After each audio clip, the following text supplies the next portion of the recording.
Saudamos você com a graça e a paz do Senhor Jesus. Que Deus abençoe a tua vida e hoje Ele possa te revelar coisas profundas da sua palavra. Nós vamos agora dar sequência ao estudo que nós estamos desenvolvendo há alguns vídeos. Você que vem nos acompanhando, especialmente nos vídeos numerados a partir de 688, nós temos tratado do tema da natureza de Cristo e estamos ultimamente vendo como ele se relaciona com a justificação pela fé. Ou seja, com o Deus nos transformar em uma nova criatura perdoada, revestida da sua justiça. E como o cristão se apodera daquilo que Deus dá para andar como Deus espera. Nós vamos dar sequência a isso. Eu convido você para fazer a tua oração pessoal antes de dar início ao estudo, porque a gente nunca deve abrir a Bíblia sem oração. E eu vou pontuar algumas coisas que são assim, espécie de matéria dada a essa altura no vídeo. Se estes conceitos não estão claros para você, convido você ao entrar no nosso canal e buscar outros vídeos que esclarecem. Basta digitar o tema ali na busca e você vai encontrar. Nós temos quase 1000 vídeos gravados, então tenho certeza que é quase certo que você vai encontrar o que precisa. Primeiro conceito que nós queremos deixar claro aqui, que a gente parte disso como matéria dada.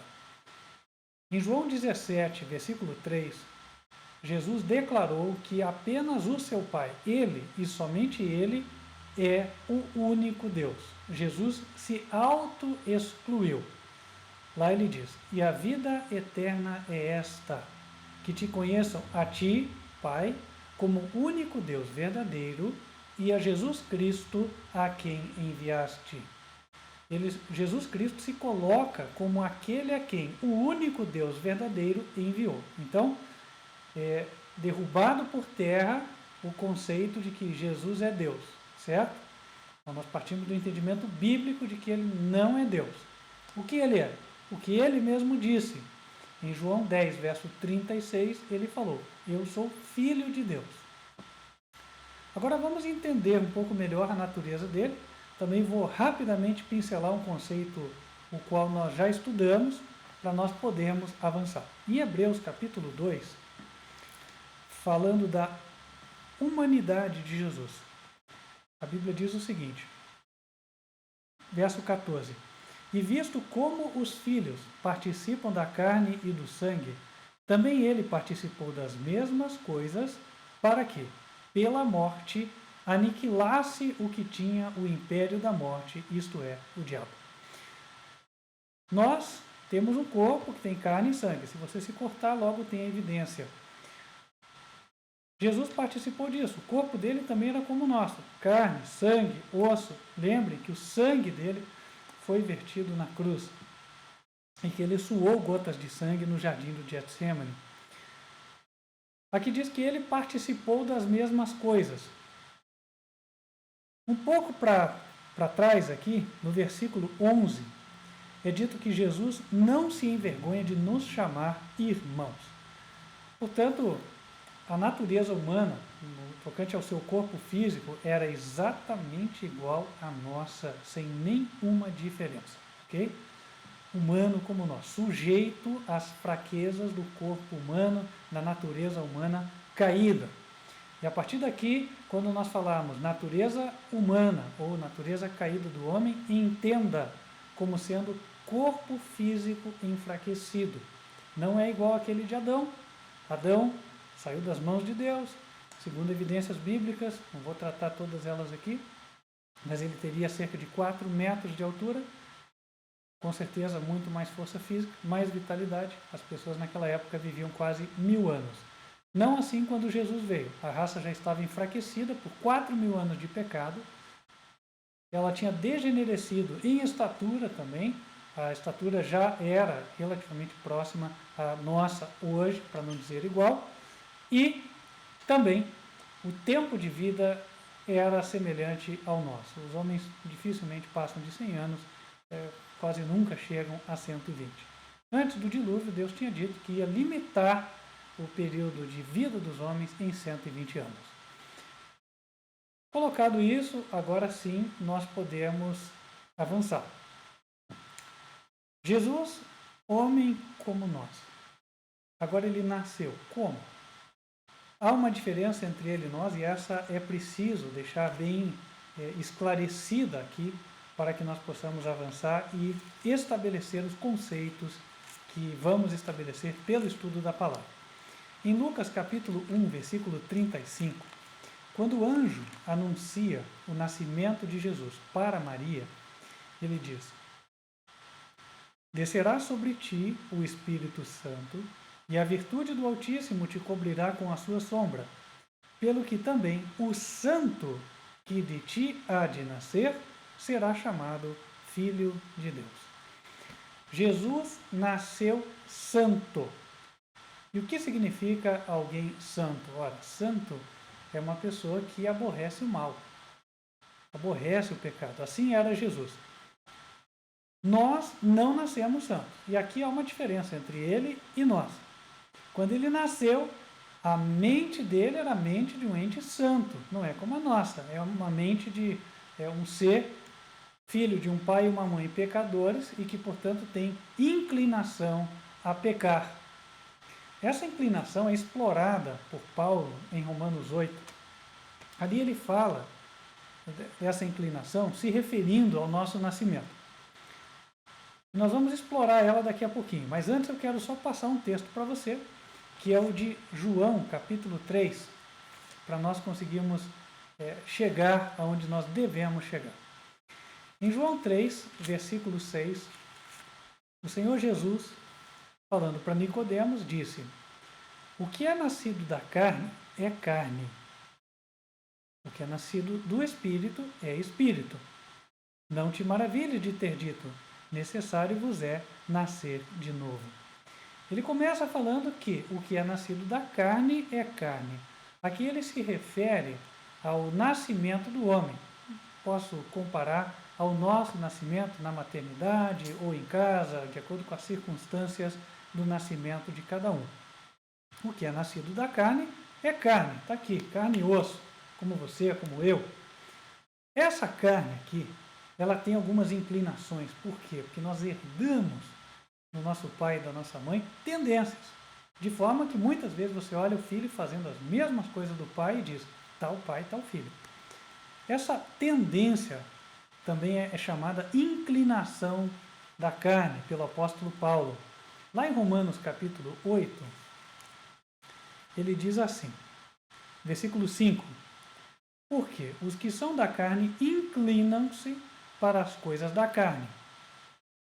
Versículo 6: porque a inclinação da carne é morte. Versículo 7: porquanto a inclinação da carne é inimizade contra Deus, pois não é sujeita à lei de Deus, nem em verdade o pode ser. O ser humano tem inclinação a não obedecer a Deus. A inclinação dele é para a rebeldia, para fazer o que agrada a ele, aquele pensamento egocêntrico, egoísta. E é por isso que o bebê chora, faz birra, e quando cresce, continua da mesma forma, só aprende a ser politicamente correto e esconder melhor as suas intenções. Mas a inclinação da carne é essa, é para o lado errado, para o mal. Jesus disse para Nicodemos e diz para nós que nós devemos, portanto, nascer de novo.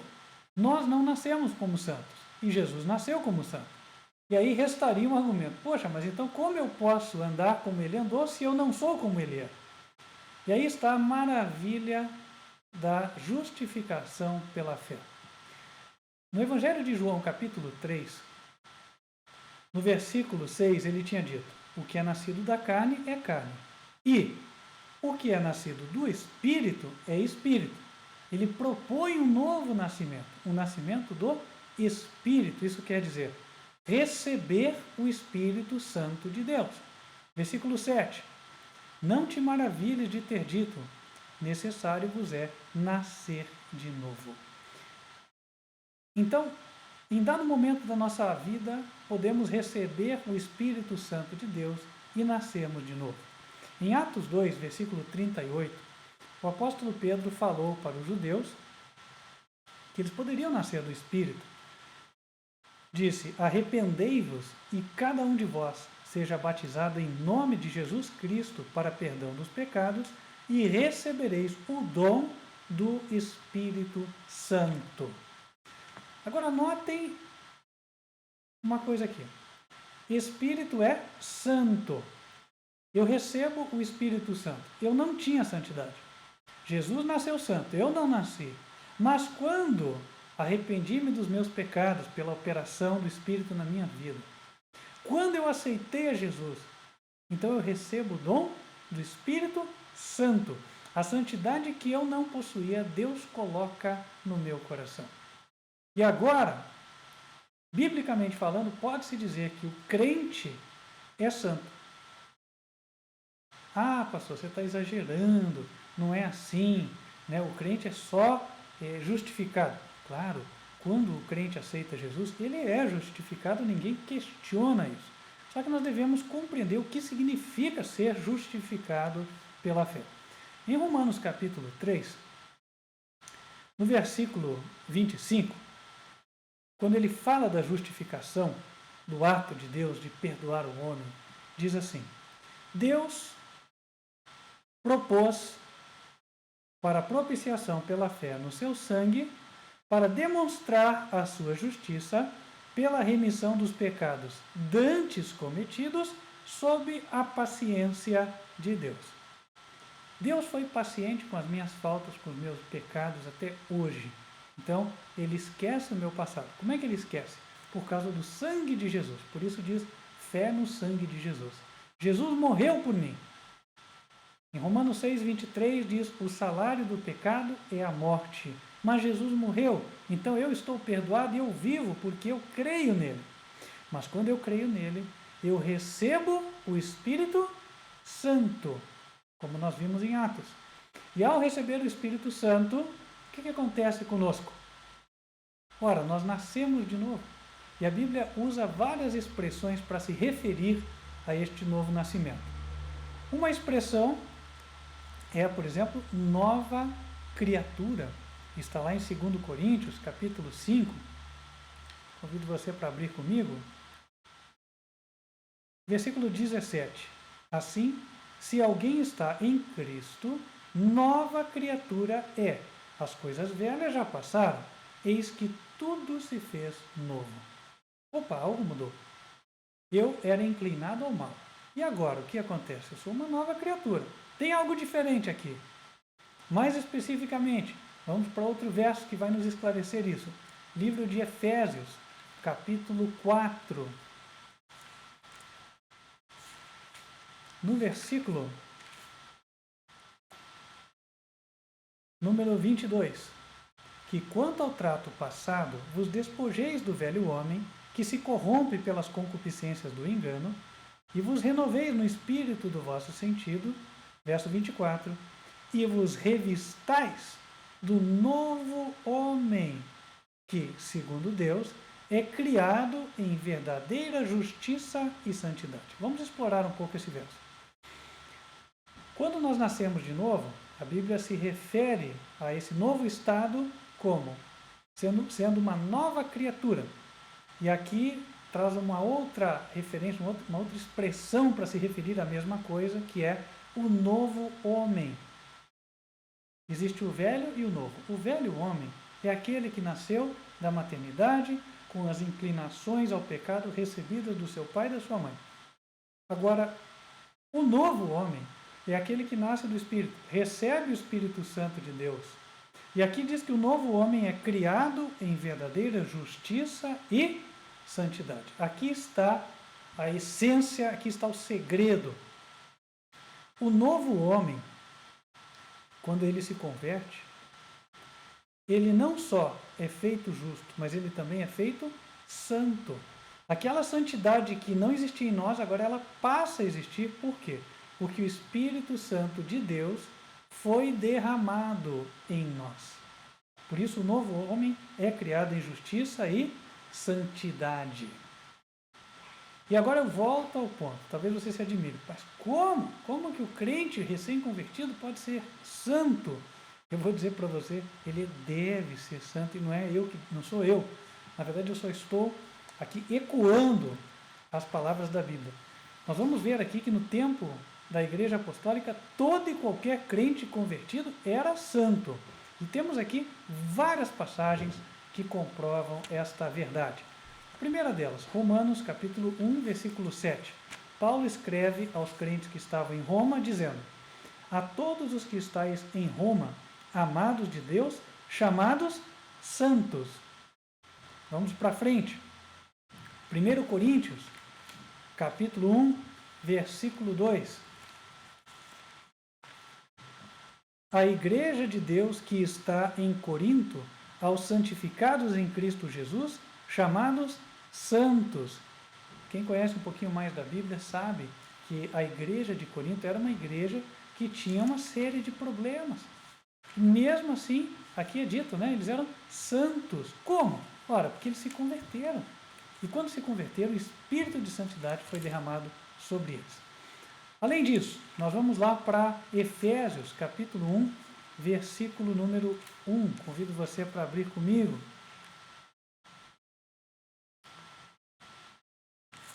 Efésios, capítulo 1, versículo 1.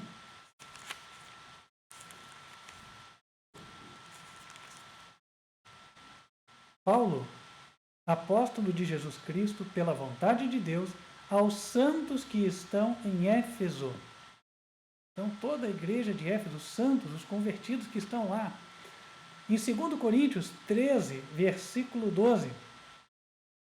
Saudai-vos uns aos outros com ósculo santo. Todos os santos vos saúdam. Em Filipenses, capítulo 1, versículo 1, também encontramos a mesma referência. Olha que são para igrejas diferentes. Cada carta aqui é uma igreja diferente. Filipenses 1, verso 1. Paulo e Timóteo, servos de Jesus Cristo, a todos os santos em Cristo Jesus que estão em Filipos. E para fechar, poderia falar muito aqui, mas vamos dar só mais uma referência. Igreja dos Colossenses, ou a igreja da cidade de Colossos, Colossenses capítulo 1, versículo 2. Aos santos e irmãos fiéis em Cristo que estão em Colossos, graça a vós e paz. Portanto, nós vemos que ser santo era algo muito comum. Era o básico, por assim dizer. Com base nisso, nós podemos repensar vários conceitos que eventualmente teríamos anteriores em nossas mentes do que significa ser santo. Santo, no conceito bíblico, é todo aquele novo convertido, todo aquele que nasceu de novo, que nasceu de verdade do Espírito, é santo. E mais, quem não for santo jamais vai entrar no céu. Olhe lá em Apocalipse, capítulo 20, versículo 6. Vou ler aqui para você. Bem-aventurado e santo aquele que tem parte na primeira ressurreição. Sobre estes não tem poder a segunda morte. Se você quer escapar da segunda morte, então precisa ser santo. Precisa nascer do Espírito. E quem nasce do Espírito é santo.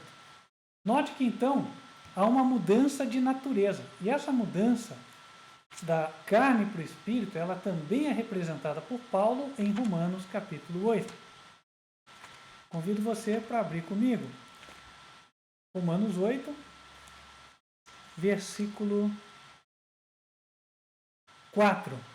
Para que a justiça da lei se cumprisse em nós, que não andamos segundo a carne, mas segundo o Espírito. Quem anda segundo o Espírito agora anda em obediência à lei de Deus, aos 10 mandamentos de Deus. Versículo 6. Porque a inclinação da carne é morte, mas a inclinação do Espírito é vida e paz.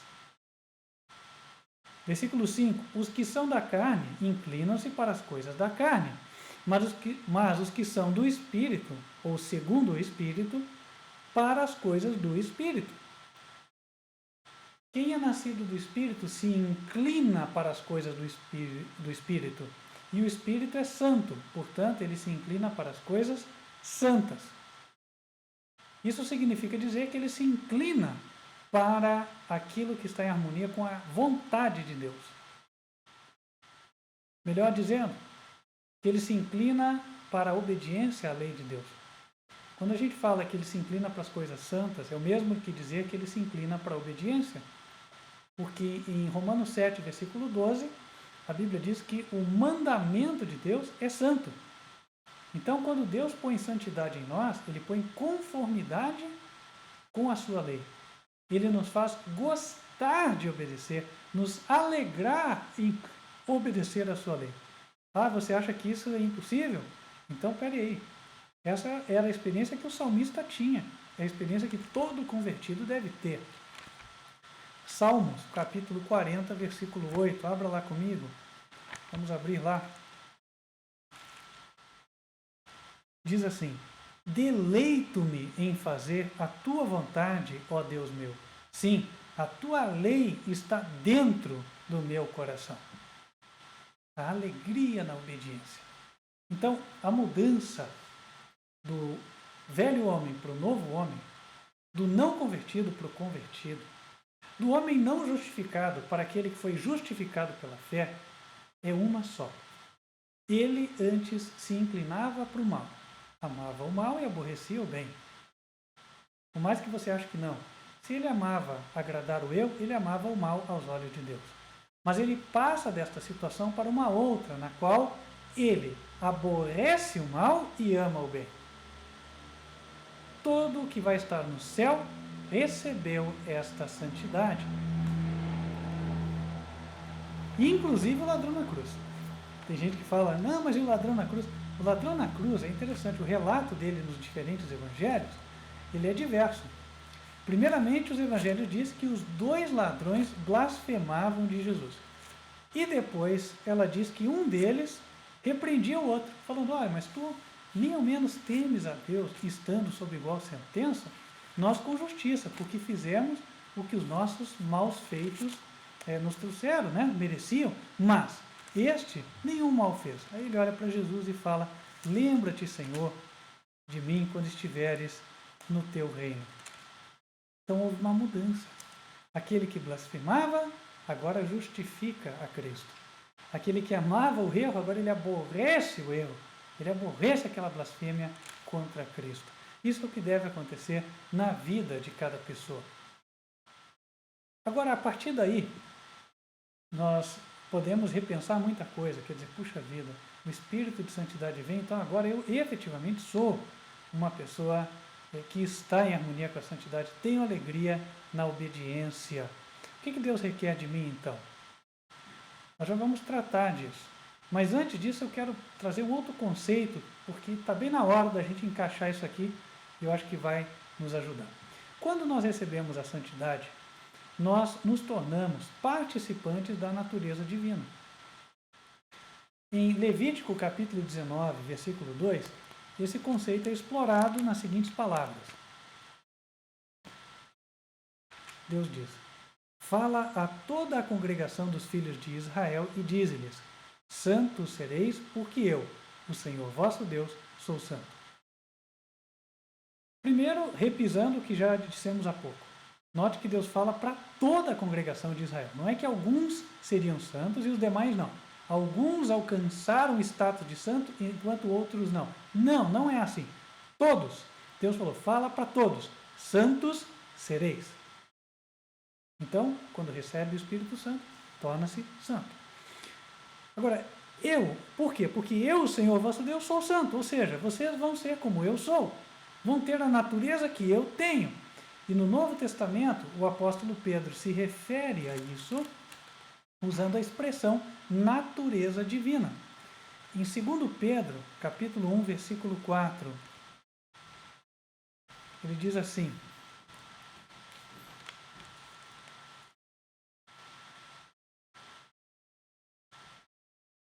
desde o 3, vai ajudar.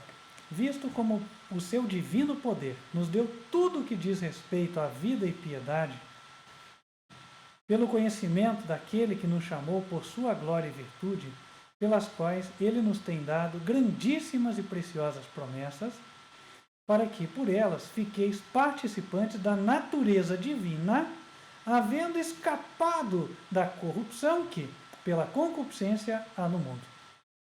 Basta analisar um pouquinho o verso e a gente vai conseguir encaixar. Você se torna participante da natureza divina, tendo escapado da corrupção que é pela concupiscência. Concupiscência é desejo, vontade.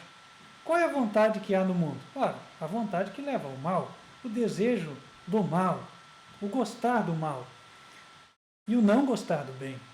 Mas aqui diz que nós, sendo participantes da natureza divina, escapamos disso. Daí entendemos que a natureza divina é o contrário, é o ser santo. O ser santo é o contrário de ser ímpio. A impiedade é o que nós vemos permeando o mundo, mas a santidade é o que vem de Deus e é o que Ele propõe para nós. Portanto, quando nós nascemos de novo, nós somos colocados na mesma posição em que Cristo estava para enfrentar as lutas nesta terra. Jesus tinha um corpo enfraquecido, natureza humana, porém, uma mente santa e divina. Nós, por meio da justificação, recebemos a mente santa. Em 1 Coríntios, capítulo 2, o apóstolo Paulo chega a dizer o seguinte, peço que você abra comigo, 1 Coríntios, capítulo 2,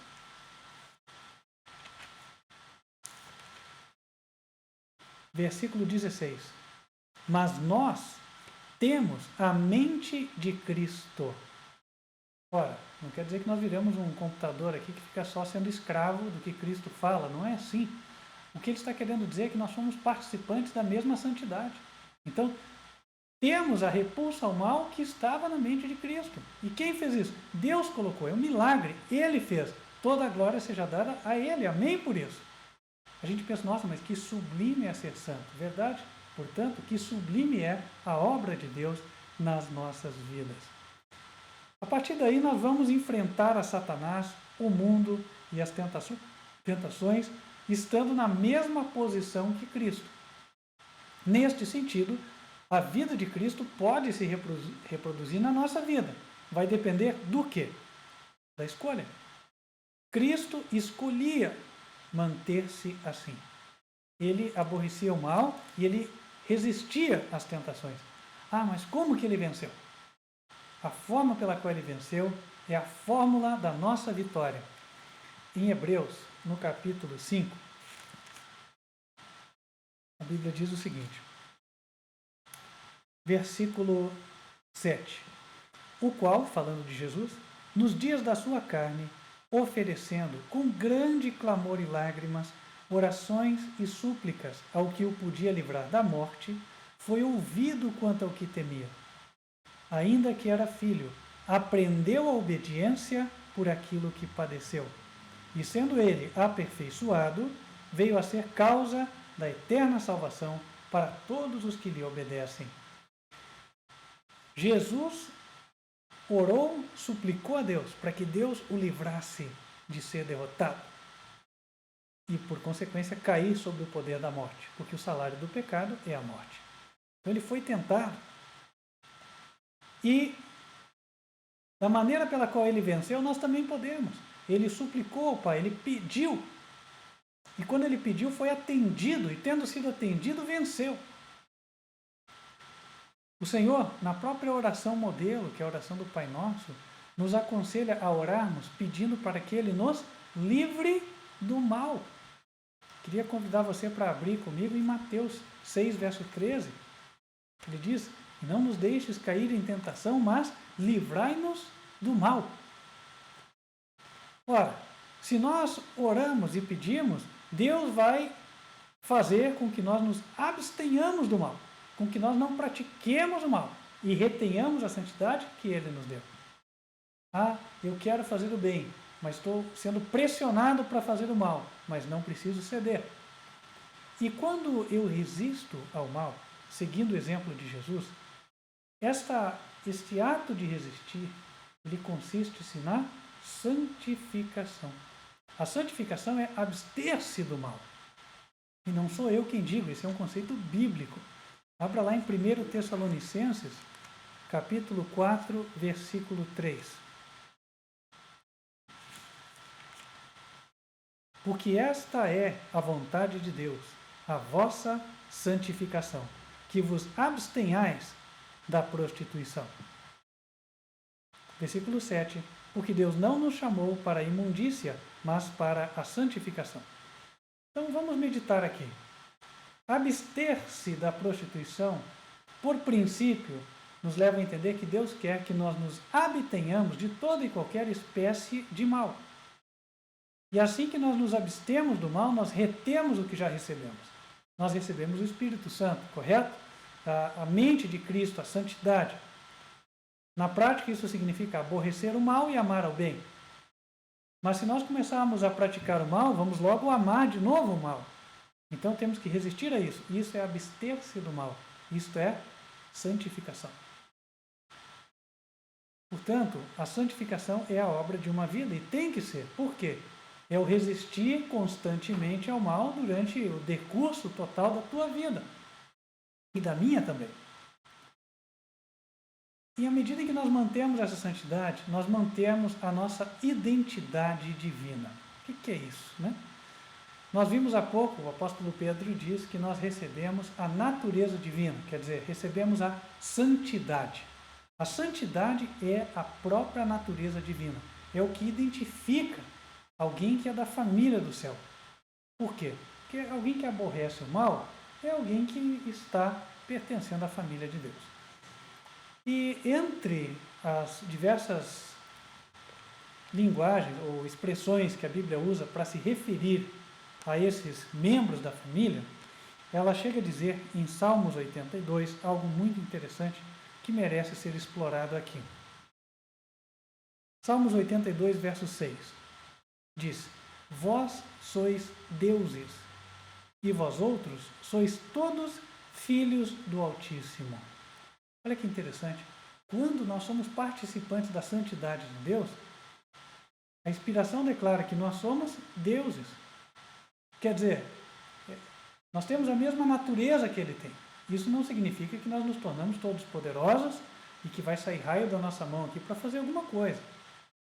E nem que nós deixamos de ser em corpo semelhante aos demais homens. Tanto é que no próximo verso, Salmos 82, versículo 7, a Bíblia diz: Todavia, como homens morrereis e caireis como qualquer dos príncipes. Ou seja, o corpo permanece o mesmo, mas a mente é outra. Vós sois deuses. E aí nós conseguimos entender o conceito que jaz na palavra divindade. Divindade vem de deuses, né, de Deus. A divindade tem a ver com a essência. A essência de Deus é, Deus falou, eu sou santo. E a natureza de Deus é de santidade. A natureza divina é a santidade. Portanto, divindade é santidade.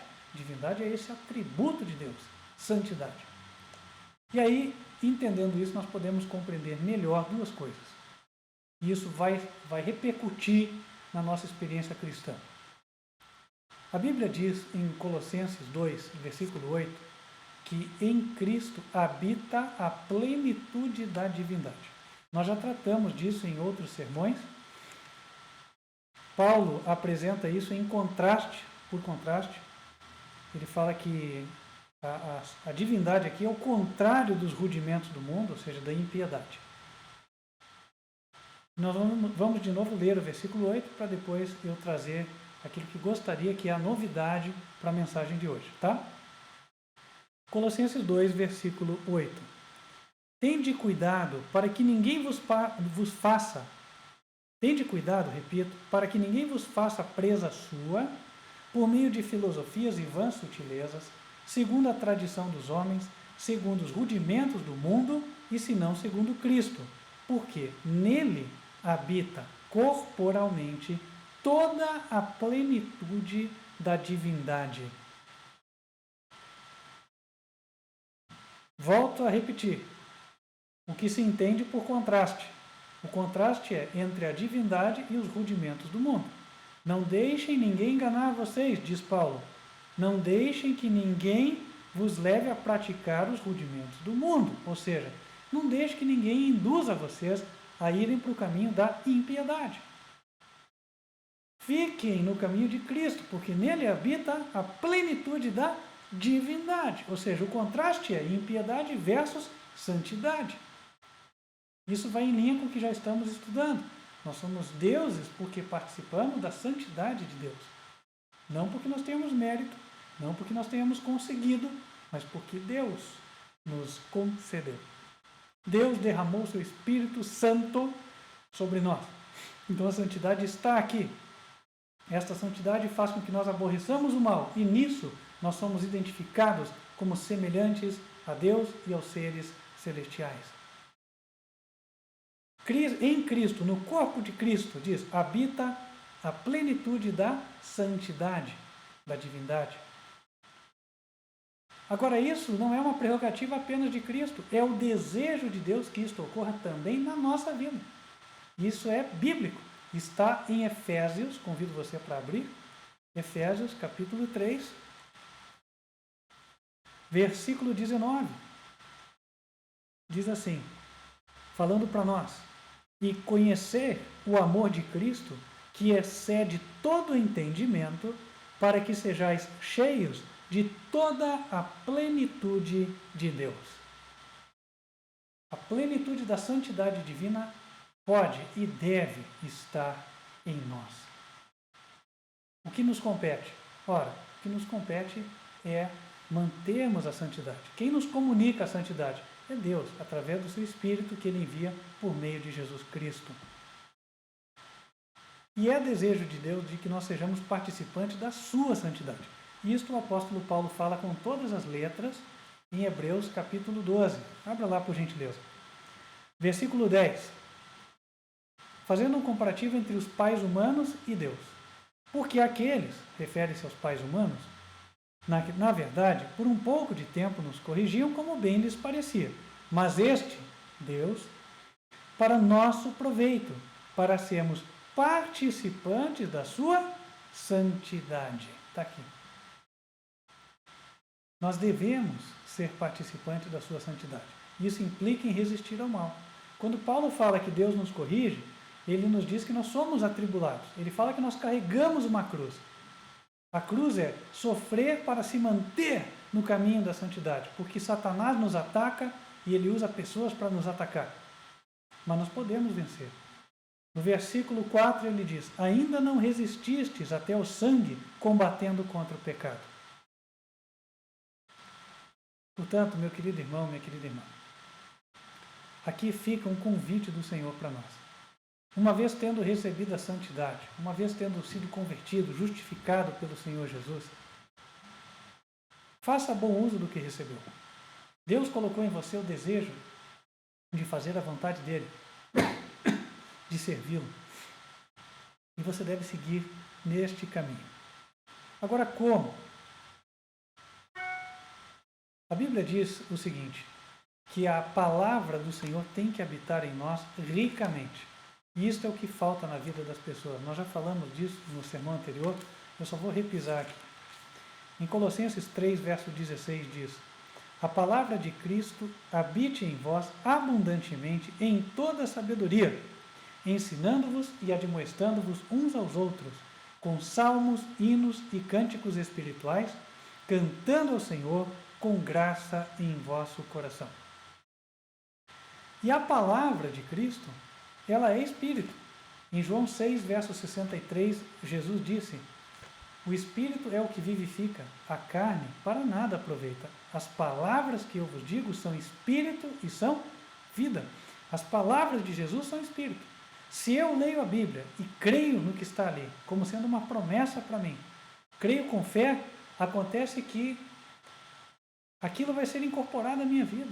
Eu vou obedecer. Vou trazer isso com mais detalhes. Se vocês notam,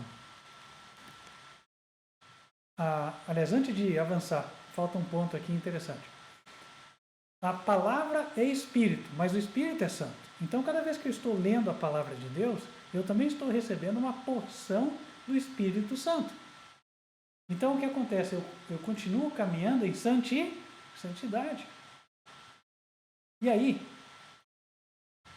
nos dá margem para falar dos mandamentos de Deus.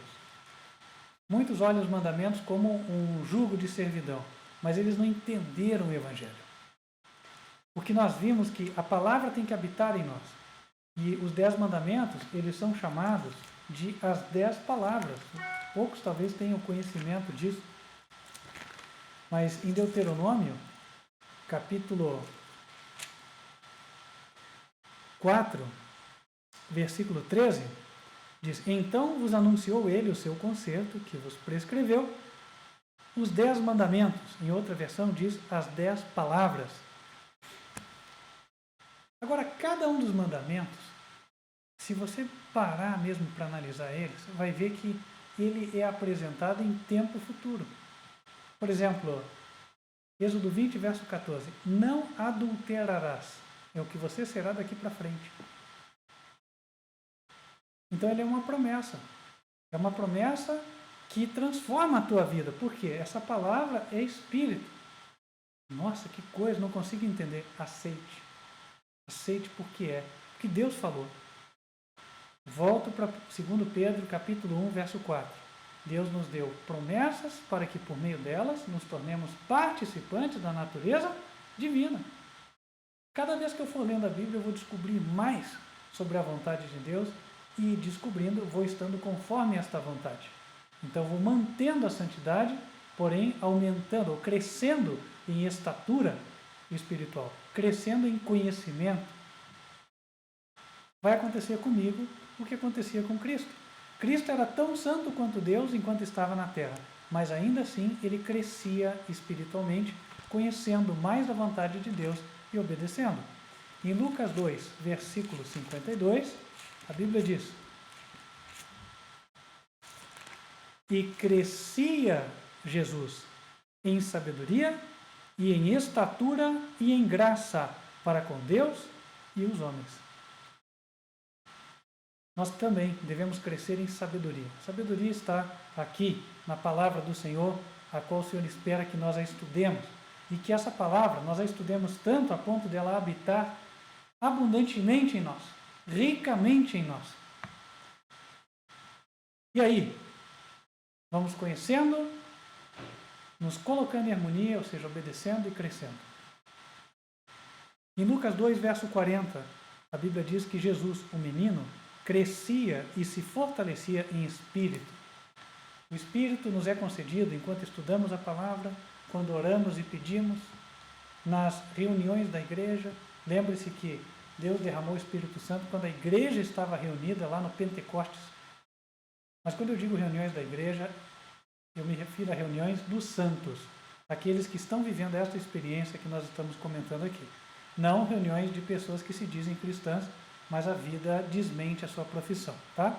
Porque daí Deus ele não vai derramar seu Espírito em pessoas que não estão querendo andar em harmonia com a sua vontade, por mais que elas digam que queiram.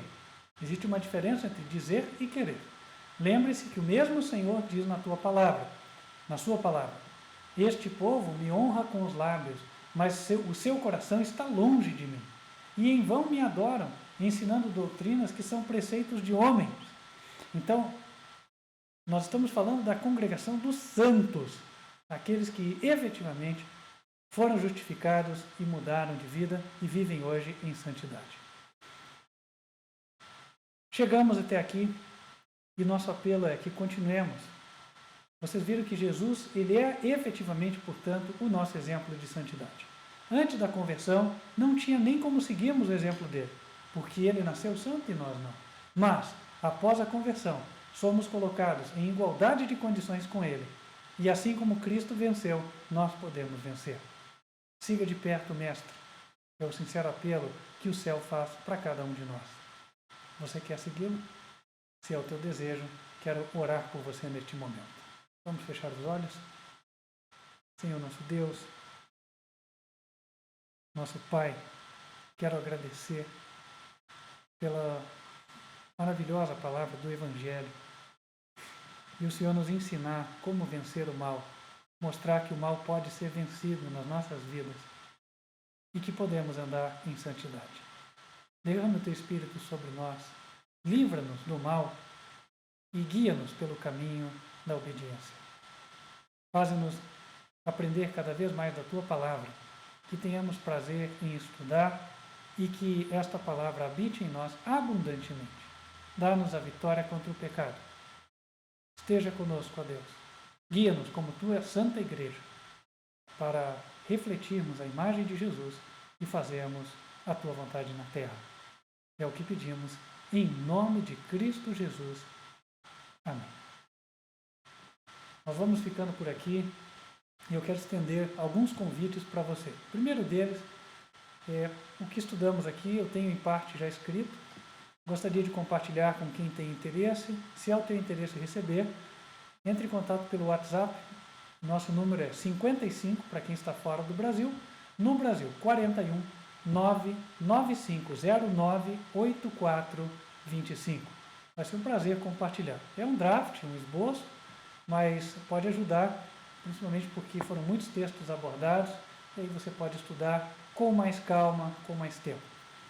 Além disso, quero convidar você para continuar acompanhando os vídeos do canal, porque nós temos mais revelações a dar, coisas profundas da palavra do Senhor, que tem relação, inclusive, com a santificação, mas foi melhor não condensarmos tudo numa mensagem só, acaba ficando muita coisa.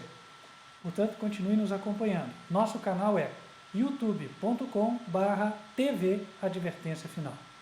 Entramos ao vivo aos sábados, 15 para as 10 da manhã, na apresentação da Escola Bíblica das Crianças, e 11 horas da manhã, a apresentação do culto divino. Além disso, convido você que tem sido tocado por Deus, de que esta é a verdade, a solicitar estudos bíblicos e pedir o batismo. Vai ser um prazer, uma alegria para nós podermos te ajudar, para que você também integre aos membros desta igreja do Ministério Quarto Anjo Advertência Final. E se você quer apoiar esta causa, a pregação desta mensagem, entre em contato. Eu já falo isso em todos os cultos, eu não vivo do Evangelho, não ganho um centavo do que entra nesse ministério, em dízimos e ofertas, pelo contrário, trabalho de forma voluntária e também nós prestamos relatório de aplicação dos dízimos e ofertas a cada mês, para que seja demonstrada a transparência e a verdade naquilo que estou dizendo. Os dizimistas e ofertantes têm acesso a este relatório. Se você é dizimista e ofertante, pode mandar os comprovantes, vai ter também.